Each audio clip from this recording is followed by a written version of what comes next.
Pour la plupart des joueurs, choisir la meilleure manette PS5 est simple.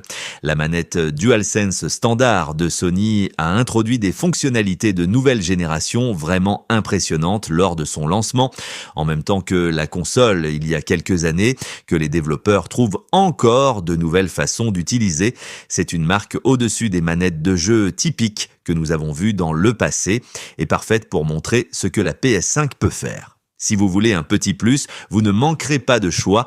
Lorsque vous recherchez la meilleure manette, il est important de réfléchir à ce que vous voulez exactement.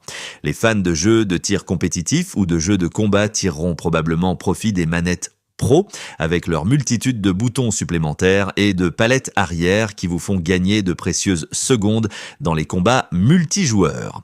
Je vous rassure, nous sommes là pour vous proposer une liste des meilleures manettes pour votre PS5 et PS5 Pro. C'est parti. Les manettes professionnelles ne sont pas plus haut de gamme que celles-ci.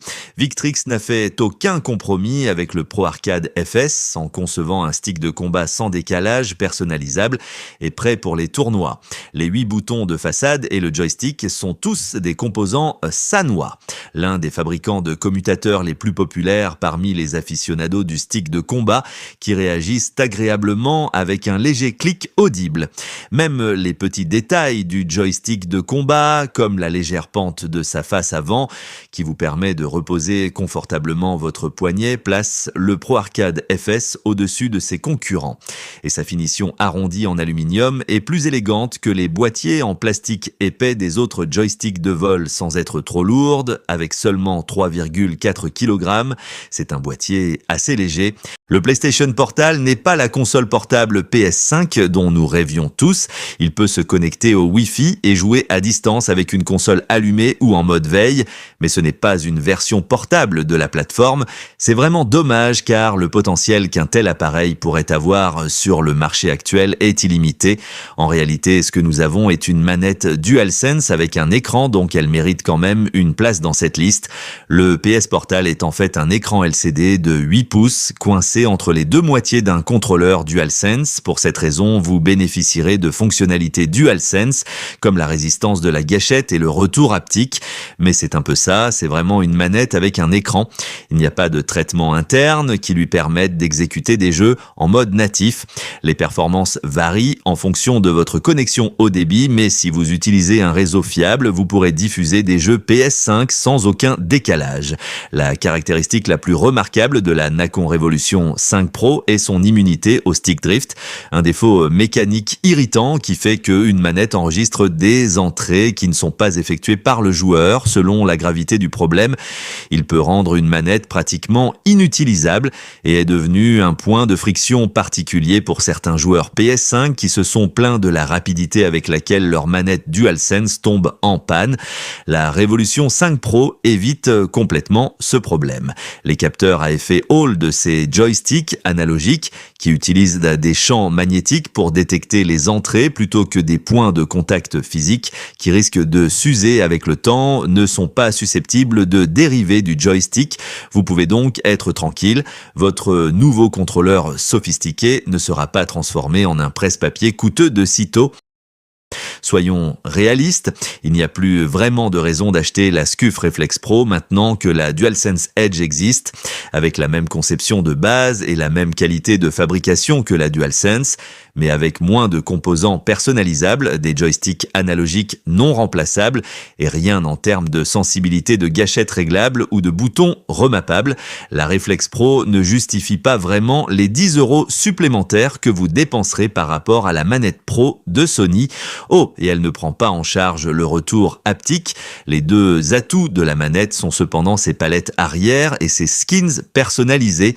La Reflex Pro possède 4 palettes à l'arrière plutôt que les 2 de la DualSense Edge qui sont bien espacées pour flotter au bout de vos doigts sans prendre trop de place. De plus, vous pouvez l'acheter dans un tas de coloris astucieux et de motifs de conception prédéfinis si vous souhaitez ajouter un peu de style visuel. Ne vous laissez pas tromper par la forme rectangulaire et disgracieuse du Razer Wolverine V2 Pro.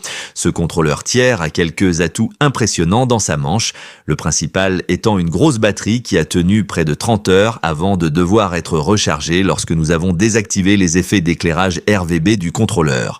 Ce n'est pas une mince affaire et c'est bien supérieur à l'autonomie de la batterie de la DualSense standard de Sony. Vous apprécierez peut-être la disposition asymétrique des boutons de style Xbox, mais la Wolverine V2 Pro diffère également de la gamme PlayStation d'une manière moins bienvenue. Elle ne dispose pas de gâchette adaptative ni de retour haptique, juste de vibrations standard. C'est un élément à prendre en compte si vous jouez à beaucoup de jeux Sony qui utilisent souvent ces fonctionnalités à bon escient. La DualSense n'est pas seulement une manette de jeu standard, elle regorge de fonctionnalités qui en font la manette PS5 idéale pour la plupart des joueurs et une manette de jeu nouvelle génération vraiment impressionnante à part entière. Le retour haptique sur mesure de la DualSense, qui prend en charge des vibrations plus polyvalentes et tactiles, a déjà été utilisé avec succès par les développeurs, comme vous le dira quiconque a ressenti les taches de pluie tombant sur ses mains dans Returnal, ou les pulsations de grondement lors des combats cinématographiques dans Marvel's Spider-Man 2. Et une fois que vous aurez essayé les gâchettes adaptatives qui modifient la résistance en réponse au gameplay, vous aurez du mal à prendre une manette sans elle. La DualSense est une manette brillante qui démontre parfaitement de quoi la PS5 est capable et fonctionne également très bien comme manette Steam Deck. Si vous souhaitez une personnalisation maximale, vous voudrez jeter un œil au Victrix Pro BFG. Sa conception modulaire vous permet d'organiser ses boutons frontaux selon la disposition traditionnelle de la PlayStation, la disposition décalée de la Xbox ou d'en retirer entièrement une moitié pour faire de la place à un pad de combat.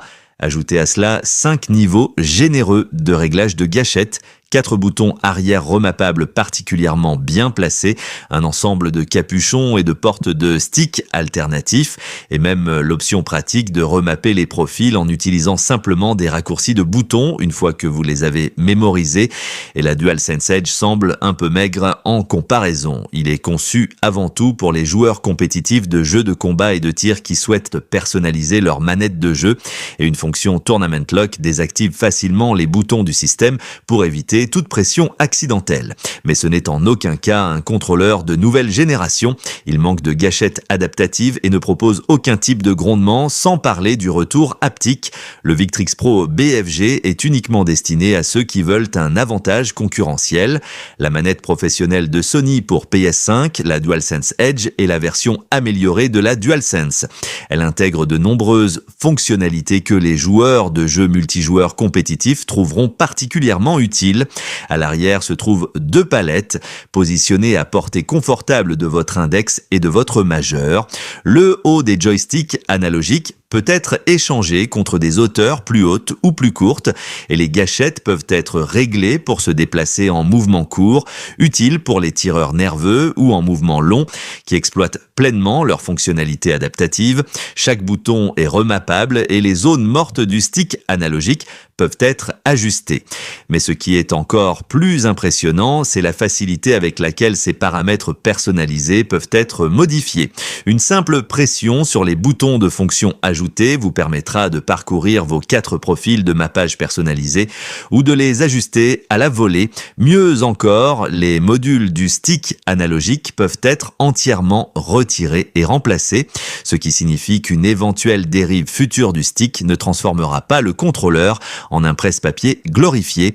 Mais n'attendez pas grand-chose de la batterie de la DualSense Edge, elle est encore pire que celle de la DualSense d'origine et ne tient qu'environ 10 heures avant de devoir être rechargée, encore moins si vous jouez à un jeu qui exploite pleinement le retour haptique et les gâchettes adaptatives. J'espère que cette vidéo vous a plu et que vous ferez le bon choix. Quelle est la manette qui vous a posé le plus de problèmes et celle qui vous procure le plus de sensations de vos jeux? Nous vous attendons dans les commentaires.